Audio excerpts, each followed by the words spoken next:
You're shaking. Can I get you a cuppa? I'm fine, Rita. Yes, thank you. Just sit down for a moment. Thank you. Go home, please. If you're sure, sir.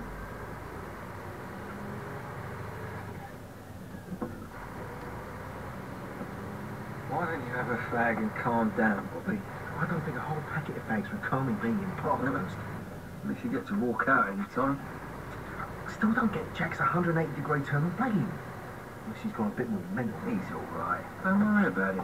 I felt trapped as soon as I stepped through the gate and wanted to rush right back out. Too many bad memories, son. They weren't all bad all of the time, were they? For you, maybe. In 6 months, you do standing on your head. Try 4 years. The smell of the place and the sounds, they get in your brain. You should try doing 30 years like some. That's a bit of thinking about, Brian. I've taught myself. Eyes up. Is it a crap well for a legal visit? Well, What, Mr. Crupper? this is a private conversation between my solicitor and me about my appeal. Oh, I'll send in some tea and biscuits, shall I? Yeah, 2 sugars for me.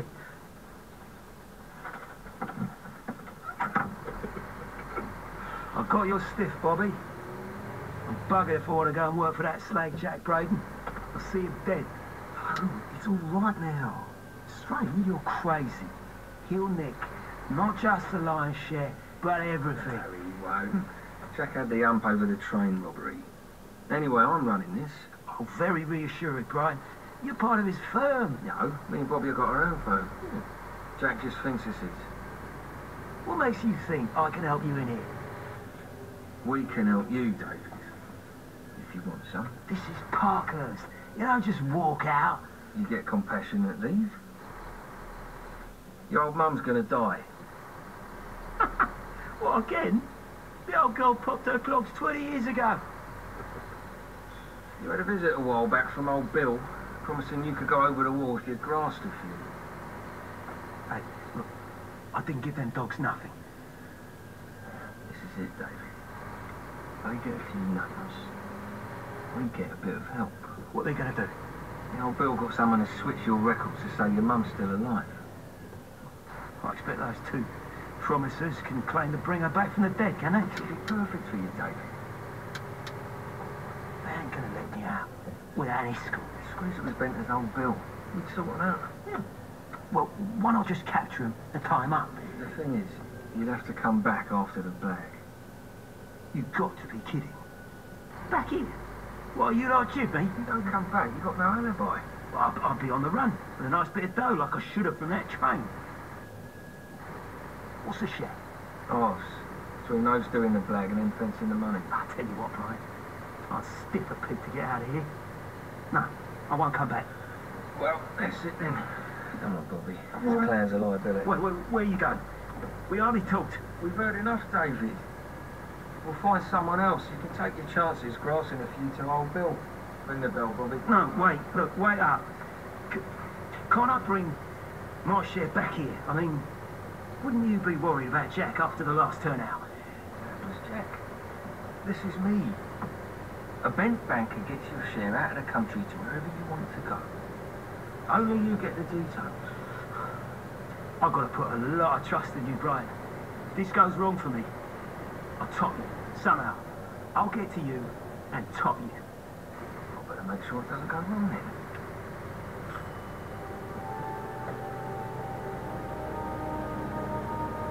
Jack got nervous about the whole enterprise. He wasn't in control and didn't trust the blaggers not to run off with the money. He said David Cropwell couldn't be trusted, nor Bobby, nor George Fenwick, even though he set up Cropwell's day release from Parker's prison just as he said he would. It was wearying the way Jack went on, and he started to make me nervous. In some ways, I wished I'd gone on the blag. It couldn't have been any less nerve-wracking than waiting for the phone call to say everything was done. When it didn't come, Jack went berserk. Said they were robbing him, that he'd shoot them all, including George Fenwick. Finally, the call came. It had gone off without any trouble. They'd stopped to let David Crutwell walk on the grass in Hyde Park. When I went to meet them in the underground car park there, the two prison officers were lounging against the car, joking with Bobby Brown and David Crutwell like they were old mates. When I gave each of them their envelope, one wanted to stop and count it. The other was too nervous to do so. Every penny of their monkey was there. After they'd gone with David Crutwell, I checked the money, then locked it in an old Ford Popular I parked there earlier. Bobby and I were well nervous about leaving it. Success went straight to Jack's head. He started bragging about the blag like some kid who'd done his first gas meter. How long was it going to be before some grass carried this to the wrong old bill? George Fenwick played whatever waiting game he was playing. There was no nicking in sight for Jack. Instead, he offered us another payroll blag. This one at the Daily Mirror. This one would be even bigger. We were on our way into Mayfair to see Julian Turwitt and check on the progress of our money. You're an organisational genius, Jack. Brilliant, huh? Your army training must have stood you in good stead. What? Yes, it's all about planning. Our money's safely away, is it? All in Curacao. Where's that? Dutch Antilles, not far from Colombia. There you are. It's a tax shelter we use for a lot of our customers. Those who can afford it. Cheers! Cheers. That seems a long way off. Can we trust these people? Oh, yeah. They're proper bank. Your brother-in-law, pal. Well, I don't trust Joey. He's slipperier than an eel. I'm sure Brian will vouch for him. The bankers out there do exactly what's asked. While that greedy kike Joey grabs more than he deserves. We should know how much he gets. I don't think it works like that, Jack. Joey negotiates the price. 8 shillings in the pound. Daylight robbery. You know what the saying is, Jack, when you deal with middlemen? Money talks, profit walks. We gotta get a bigger share. We've done the collar. It's not going to happen. 8 shillings is an excellent return. Without Joseph's connection, you'd be lucky to have got half a crown in the pound. I say it's not right. No, Jack, the deal's done. It can be undone. I'm afraid it cannot be. Julian, our police contacts give us another payroll. The Daily Mirror. It's worth about 200 grand. If it's clean, we'd certainly be interested. Still 8 shillings to the pound. Bollocks. We'd be giving you 120 grand. You've got to do better. Our expertise is expensive. We have the most to lose. Who's we? Perhaps you should talk to Joseph about this. You think I won't? Right now. Right. Julian Turwitt's a fool sending you here. What? Don't you think I can be trusted, Joey? I want to control where the money goes. That adds unnecessary risk. The money goes somewhere safe. That's all you need to know, Jack. Maybe you're too involved with that banker, Joey. What happens if he gets nicked for nonsense those boys at the boxing club? That's his game. You tell him to stop. We still ain't getting enough. Is that how you feel, Brian? Could always use a better price, Jack. It might pay to shop around. It increases your risk. You've got a narrow market for such money. How comes the likes of you blokes do so well out of it? Well, you're free to try elsewhere. See how long you survive. I know your game, Joey. Get me out of the way and grab everything with Brian. That's right, Jack. It's too risky going with bag loads of dosh. You've got to have it sold before you get it. I don't trust Bobby Brown on this one. It's too big. And you do it with him. You think I couldn't? Jack did just that, but it didn't go quite to plan. One of the guards wouldn't let go of the money despite Jack threatening him. The next moment, a sawn-off shotgun exploded, blowing the man to Kingdom Come. Then they were off running and gunning away with the money in the souped-up Cosworth Cortina. Bobby Brown blaming Jack for shooting the guard, Jack blaming David Crutwell. They were panicking and in shock. There was to be a bigger shock when we got the money to Julian Turwitt. It was then Joey dropped the bombshell. 8 shillings in the pound wasn't going to be paid for this lot, not now a guard had been killed. He was offering only 2 shillings in the pound. 2 bob! You thieving kike! I'll put you and Turwitt in the ground first! You sell the money if you think you can without getting caught for murder. What's that mean? You grassing me? Oh, stupid Jack. Stay out of this, Brian, or you wind up tops. This is my best offer, Jack. I'll pay 8 shillings in the pound and Brian comes to work for me as part of the deal. So you can both plot against me. No one's plotting against you. You conniving bastard! Fire! Get up in here! Go! I'll have you! You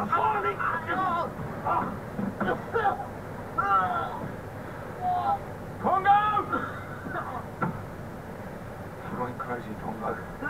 Well, why don't you take him home and give us some Valium, or I'll cut his throat here and now. What's it to be? You know the answer, Bri. I'd have to kill you. You could try. Take him home. Come on, Jack. Get you up, mate.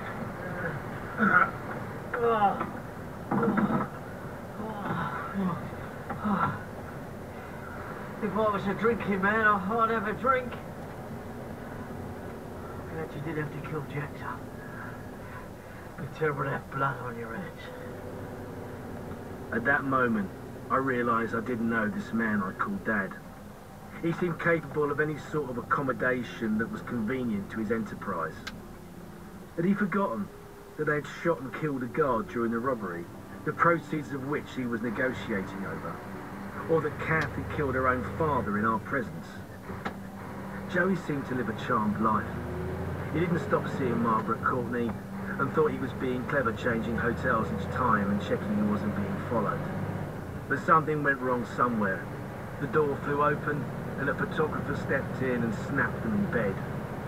This was a familiar procedure for divorce proceedings. Only Sir Rafe Courtney wasn't interested in evidence for a divorce, and he didn't go after Joey, but me. Little realising that Joey wouldn't care ultimately. But there I am, getting ahead of myself again.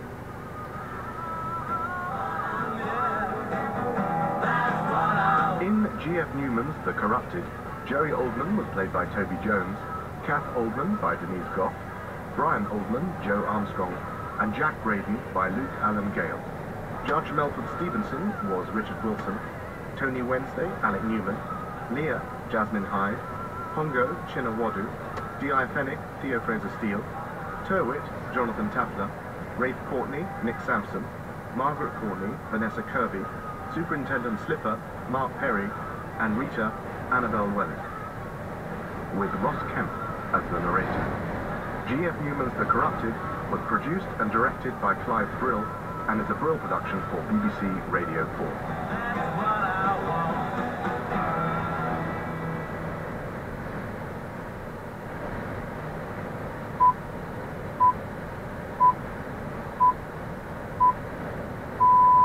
BBC News at 3 o'clock. Jordan has said it's prepared to hand over an imprisoned female Iraqi jihadist who's on death row to Islamic State if it releases a captured Jordanian fighter pilot. In a video, IS threatened to kill the pilot and a Japanese journalist within 24 hours unless the woman was freed. Israeli military say 2 of its soldiers were killed in an attack on an army convoy near the Lebanese border. Hezbollah says it carried out the attack. Israel responded by firing shells into southern Lebanon. Labour and the Tories have clashed over a dispute about new NHS guidelines for hospitals declaring major incidents. NHS bosses denied that the guidance for trusts in the West Midlands was designed to be a deterrent when announcing major incident status. A senior Plaid Cymru peer, Lord Wigley, has apologised for any offence caused after comparing the effects of a Trident submarine base to those of a Nazi death camp. Ross Hawkins reports. Lord Wigley was responding to a report that the Trident fleet could be moved from Scotland to Wales. Asked whether that would create employment, he said many jobs were provided by Auschwitz, but it did not justify the existence of the Nazi camps. Within an hour of his remarks being broadcast, he apologised, saying he was sorry if his comments had been open to any misinterpretation. His point, he said, was that jobs could not be created at any cost. The Ministry of Defence said it was not planning to relocate the nuclear deterrent. A pathologist has told the public inquiry in London into the death of the former KGB agent Alexander Litvinenko that the post-mortem examination on his body was one of the most dangerous ever undertaken in the Western world. Mr. Litvinenko died in 2006 after ingesting the radioactive element polonium. Police in Italy have arrested 163 people in raids against what is said to be the most powerful criminal group in the country. The crime syndicate, the 'Ndrangheta, has spread in recent years due to its dominant role in Europe's cocaine trade. BBC News. This is BBC Radio 4. It's 2 minutes past 3, time for Moneybox Live with Paul Lewis. Hello, in just over a year there'll be a new state pension. The standard rate will be around £35 a week more than the old basic pension, but only for people who reach pension age after April 2016. That's men born 6th of April 1951 or later, and women born 6th of April 1953 and later. Anyone born before those dates will get the old state pension, and of course anyone already over state pension age will continue to get what they get now. At the moment, no one even knows exactly how much the new state pension will be. At least £151.20, probably £154.15. But the DWP has admitted that in the first 5 years of the scheme, less than half of new pensioners will get that full amount. The rest will have a deduction due to paying into a work or personal pension rather than into the state's CERT scheme. Others won't have paid 35 years contribution to they need. I'm tempted to say thank goodness for simplification. Today, Moneybox Live is all about the state pension now and in the future. Who gets what? Who will get what? Will it be more or less? And what can you do to boost it? Or perhaps you want to know something about your starting amount or your protected payment. Call Moneybox Live now, 03700 100 444. With me today to answer your questions, Malcolm McLean, the Senior Consultant with Actuaries at Barnet Waddingham, Sally West, who's Strategy Advisor at HUK, and Chris Curry, the Director of Pension Policy Institute. Masterclass in state pensions. Kay Alexander is first. She's from Runcorn in Cheshire. Kay, your question. Hello there, thank you. Yes, my question is, for people that used to qualify for the current scheme, but now don't have enough national insurance years, and actually they're not able to sort of make up those years as well, but were contracted out of CERT, what sort of state pension can they expect? We know it's not going to be the full amount, but is it going to be, say, 35th of the basic amount? It's very confusing what the state pension might be for those people. It is confusing, and you're quite right. At the moment you need 30 years, but for people reaching pension age from April 2016, you'll need 35 years. Yeah. Sally West, if you've got 30 years, what will you get? Well, I suppose the first thing to be case, have you actually asked for a statement from the DWP? Yes, I have asked for a statement. I think, as you'll know, they're still sending out statements based on the current scheme. Yes. And I know people making life-changing decisions based on those statements, but obviously they're incorrect if you're taking a state pension after April 2016. Yes, that's right. The DWP should now give you an idea, an estimate of what your new state pension will be if you're going to reach state pension age in the first 5 years. It may be you're just outside that, and we're expecting an announcement very soon to extend it to 10 years. So I think for most people you really need to get an individual statement. But broadly speaking, yes, 35 years would give somebody the full state pension of, we know it goes to at least us until 151. A proportion if you've got less than that. But anyone who's had periods of time when they've been contracted out of the state additional scheme may find that they don't get that full amount, as Paul said in the introduction. Chris Curry, just explain more about that to us, because this is one of the big complexities, isn't it? It is. For a number of years now, there's been a system running where people have been able to contract out of part of the state pension system, so they've still been building up basic state pension, but they haven't been building up any entitlement to additional pension, which used to be state earnings related pension scheme or CERPS. More recently has been the state second pension. And what that means is that people who've been contracted out have been having, in effect, part of their state pension paid through a private pension system. They've been paying lower national insurance contributions while they've been working, and in theory, part of those national insurance contributions have been diverted to provide pension from a private scheme or workplace scheme at some point in the future. With the new system, all of that will be removed. However, there is a very complicated transition for people who have been contracted out in the past when they come to claim their new pension in the future.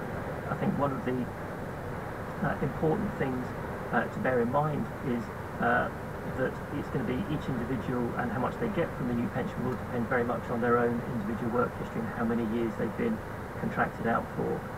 And so it really is important, I think, to try and get an updated statement as quickly as possible.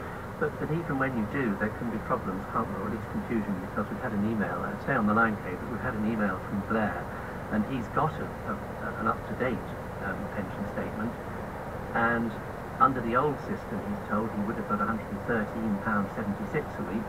Under the new system, he would only have got £33.87, so that's the deduction for being contracted out. Now, he'll get the higher, he'll get 113.76, but he wants to know how he can check if that figure's right, because there's no sums given in the statement. That's a very good question, and it's also a very difficult question to answer. I think that thinking about how the calculation is made, you start off with, if you have over 35 qualifying years, the full new state pension amount, and then you take off how much you would, in theory, be getting from your contracted out pension, and that's probably why Blair's forecast for the new pension is so low at £33. But no one will be worse off if they get the same amount.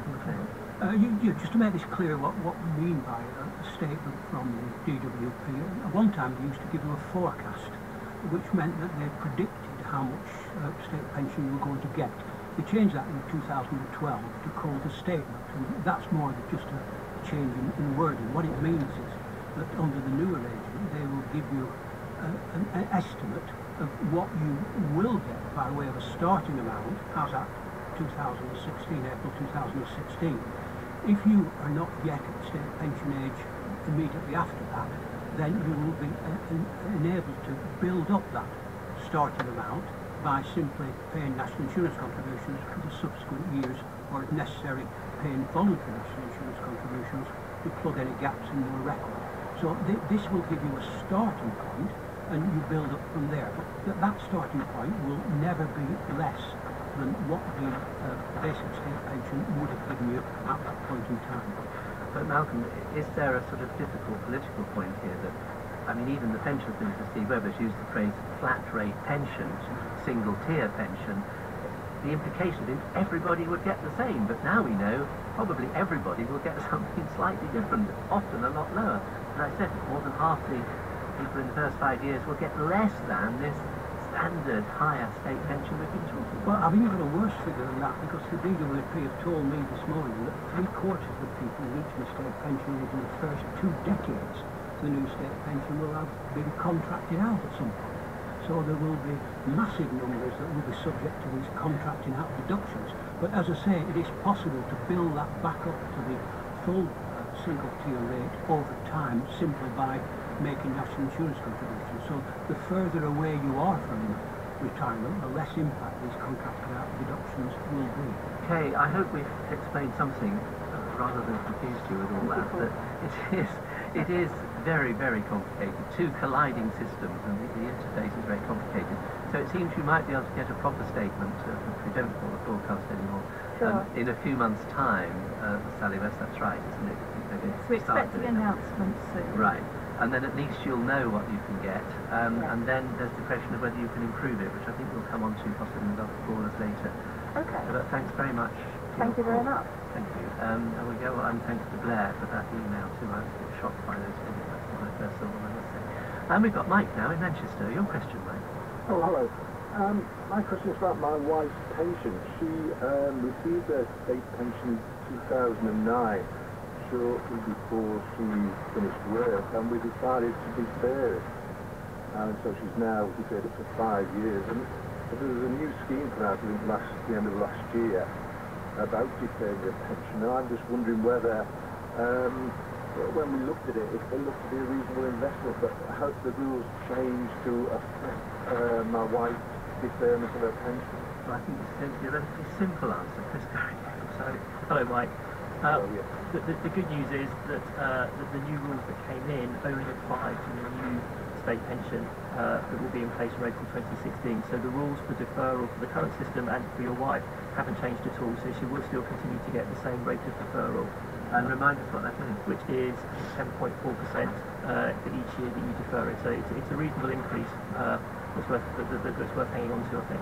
So Malcolm McLean, for deferring 5 years, Mike's wife will get more than 50% boost to her pension when she finally claims it. Absolutely, and there is no limit as to how long you can actually delay, other than what nature will intend, of course, because you won't live forever. No, you might defer it that month too long and never enjoy it at all, might you? But just to be clear on this, because I don't think it has been made that clear, they have announced that from 2016 the rate of increase will drop to 5.8% for new people from that date going forward. But those people who are in deferment at the moment under the 10.4% rate will continue to get that 10.4%. Yes, so like everything else, it depends exactly on whether your date of birth and whether you qualify for the new or the old pension. And if you qualify for the old 10.4%, you qualify for the new 5.8%, which is obviously a much worse deal. So Mike, I hope that's a fairly simple answer and good news. Yeah, it's just there was a comment there about if my wife, I mean, we are of an age, you never know what's going to happen. If my wife, something happens to her, what then happens to the deferred pension? Right, well that's a bit complicated. There is a facility to take it as a lump sum, but I'm not quite sure how that can be done by a surviving partner. There is a system, if somebody defers under the old scheme, then you can inherit deferment. So you would be able to choose to take the pension under the old scheme.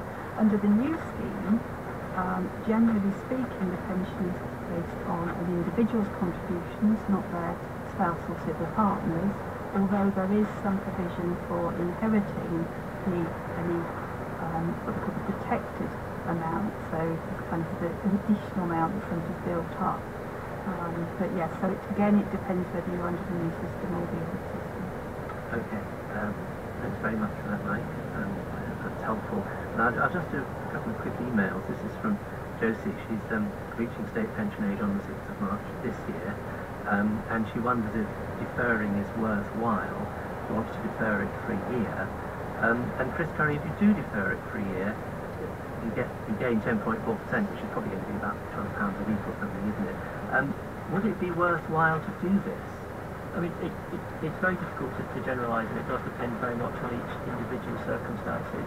It depends, for example, as to whether she's in good health, as to what other forms of income that she has. But generally, if you are still healthy, you've not got any health problems which might mean that you don't expect to live as long as you might normally do.